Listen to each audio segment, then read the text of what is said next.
Hello dear friends, welcome to Learn with Fun, Science and Maths. Today we are here with our science topic chemical and physical changes. So let us begin with our topic. But before that we should understand what is change. हमें ये समझ में आना चाहिए change क्या होते हैं. हम सामान्य शब्दों में समझते हैं चेंज यानी बदलाव, कोई चीज़ एक अभी कुछ दिख रही हो, थोड़े दिन बाद कुछ और दिखे या कुछ समय बाद और कुछ दिखे. तो गर्मियों का मौसम चल रहा है, आप सब उन्होंने आइसक्रीम तो खाई होगी. सो अगर आइसक्रीम को हम कुछ देर हाथ में पकड़ के रखें तो क्या होता है, धीरे धीरे वो पिघल के हमारे हाथ में लगने लगती है ना, गिर जाती है. तो क्या हो रहा है इसमें, चेंज हो रहा है ना. पहले तो वो अच्छी हार्ड से थी, सॉलिड स्टेट में थी, लेकिन अब वो लिक्विड स्टेट ऑफ मैटर में कन्वर्ट हो रही है. सुबह सुबह आपकी मम्मी आपके लिए टिफ़िन बना रही होगी, तो क्या कर रही होगी, ब्रेकफास्ट बना रही होगी या लंच बना रही होंगी. तो क्या करती हैं, वो होल वेजिटेबल को क्या करती है, चॉप कर देती है. अगर कोई फ्रूट रखा हो, स्पेशली बनाना आपके घर में ऐसे रख दिया हो आपने और उसका ध्यान नहीं दिया हो, तो कुछ समय बाद वो सड़ जाता है, काला सा हो जाता है ना. तो ये क्या है, हमारे आसपास होने वाले बदलाव हैं. अब इनको हम दो कैटेगरी में क्लासीफाई कर सकते हैं. क्या क्या, केमिकल चेंज और फिज़िकल चेंज. तो ये चीज़ हम हमेशा याद रखें कि केमिकल चेंज में हमेशा एक नई चीज़ बनकर आएगी, नया प्रोडक्ट बन के सामने आएगा, है ना. केमिकल चेंज किस में चेंज होंगे, केमिकल प्रॉपर्टीज़ में चेंज होंगे. वहीं फिज़िकल चेंज में फिज़िकल प्रॉपर्टीज़ चेंज होगी, है ना, लेकिन जो सामान की आइडेंटिटी है वो तो रहेगी, है ना, that will remain with it. Chemical changes irreversible changes होते हैं. अब इरिवर्सिबल चेंजेस शायद हमने पढ़े हैं. इरिवर्सिबल यानी जिसे हम इनिशियल स्टेट में वापस ना ला सके. एक बार बदलाव हो गया तो वो वापस नहीं किया जा सकता. जैसे अगर आप कहीं कील ठोक दे तो वो कील का जो छेद रहता है वो हमेशा के लिए हो जाता है ना, आप उसको वापस हटा नहीं सकते. मतलब ऐसी कोई चीज़ जिसे हम रिमूव नहीं कर सकते, उसके इम्पैक्ट को ख़त्म नहीं कर सकते. फिजिकल चेंज की बात करें तो वो रिवर्सिबल होते हैं. सपोज़ आपने कोई कपड़ा था, उसे अनफोल्ड कर दिया, उसको फिर से आप फोल्ड कर सकते हो. That's simple. ओके. अब केमिकल चेंजेस में केमिकल रिएक्शंस होती है और केमिकल प्रॉपर्टीज़ में चेंजेस होता है. जैसे कंबशन. अब कंबशन मैम यहाँ पे तो फायर लगी हुई है, कंबशन का मतलब फायर होता है. कंबशन एक प्रोसेस होती है जिसमें जो कंबस्टिबल सब्सटेंस है, यानी ऐसा प्रोडक्ट जो ईजिली जल जाता है, जल्दी से आग पकड़ लेता है, वो किसके साथ कंबाइन होता है केमिकली, ऑक्सीजन के साथ. कहाँ से, हमारे फ्री एटमॉस्फेयर से, और कार्बन डाइऑक्साइड प्रोड्यूस करता है. उस प्रोसेस को कहते हैं कंबशन रिएक्शन. और भी बाय प्रोडक्ट्स निकलते हैं. इट डिपेंड्स कि कंबस्टिबल मटेरियल क्या है.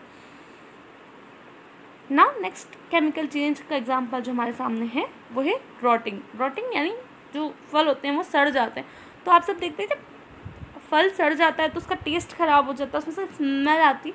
ये इसलिए आती है क्योंकि फ्रूट में केमिकल रिएक्शंस होती है और उन केमिकल रिएक्शन के कारण नए कंपाउंड्स का फॉर्मेशन हो रहा है.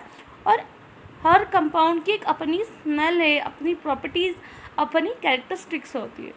When you will be in higher classes you will understand that each product has its own characteristics to be identified, है ना. हम बहुत सारी रिएक्शंस करके भी आइडेंटिफाई कर पाते हैं कि हमारे सामने कौन सा केमिकल है. नेक्स्ट प्रोसेस आपके सामने है रस्टिंग.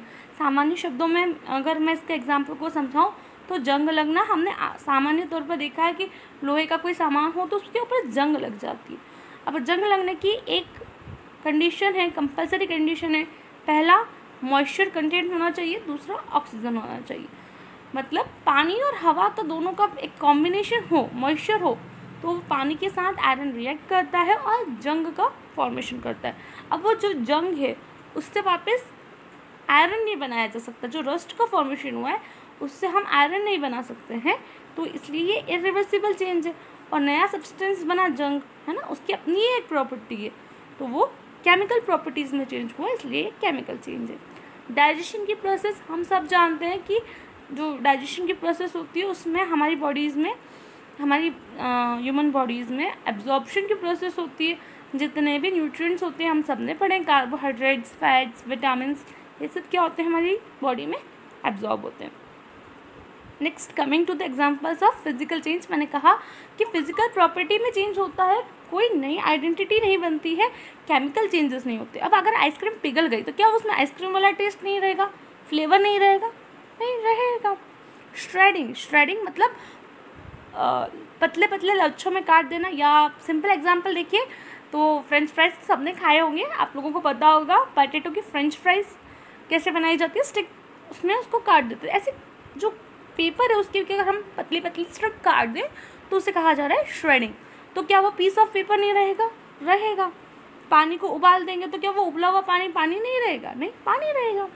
चॉप कर दें, सपोज कीजिए आलू चॉप कर दिया मैंने, तो क्या वो आलू का टुकड़ा आलू नहीं रहेगा? प्याज चॉप कर दिया, प्याज की प्रॉपर्टी रखेगा ना, वो प्याज का छोटा सा टुकड़ा भी वैसे ही दिखेगा जैसा प्याज दिखता है बाकी का।